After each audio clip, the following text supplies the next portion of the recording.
Porg. Non, il n'y a pas de porg, hein.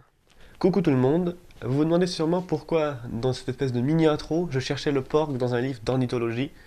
C'est parce que le porg, si vous ne savez pas ce que c'est déjà, c'est ça. C'est parce que le porg, on peut le trouver dans nos cieux. Enfin, on peut le trouver façon de parler. Laissez-moi vous expliquer ça. Déjà, tout d'abord, qu'est-ce qu'un porg? Alors, un porg, vous avez déjà vu une photo tout à l'heure, mais je vous la remets ici. Le porg est une nouvelle créature de Star Wars qui fait sa première apparition dans Star Wars The Last Jedi, soit en français Star Wars Les Derniers Jedi, qui sort le 13 décembre 2017, soit peu de temps après le tournage de cette vidéo. Le porg est donc une créature provenant d'Acto. Acto, c'est la planète de retraite de Luke Skywalker. Je ne sais pas si ça se prononce Acto, mais cette planète, c'est la planète que l'on voit dans les dernières minutes de l'épisode 7. Vous avez un extrait ici normalement. The Force Awakens, donc le réveil de la force, épisode 7, où Rey retrouve Luke et lui remet son sabre laser. Le porg n'est pas une espèce redoutable, elle n'agresse pas l'humain et n'est pas menaçante. En revanche, elle est vulnérable à de potentiels prédateurs parce que c'est comme une mouette ou un pigeon.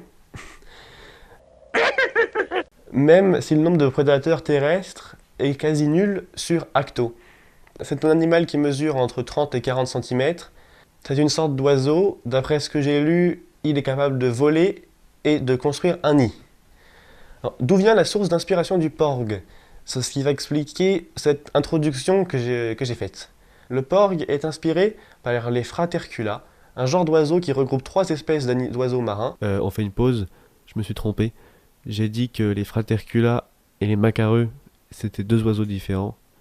En fait, c'est le nom, les 2 noms sont donnés à un seul groupe d'oiseaux qui regroupe le macareux moine, macareux cornu et macareux huppé.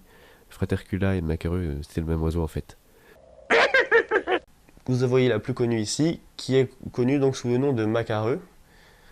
Pourquoi le porg a été inspiré par cet oiseau?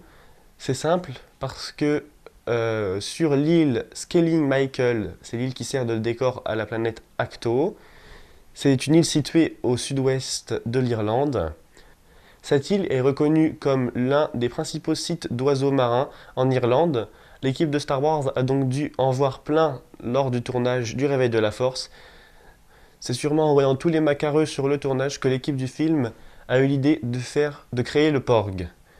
On peut donc croiser des porgs en quelque sorte dans notre ciel terrestre et sur la Terre.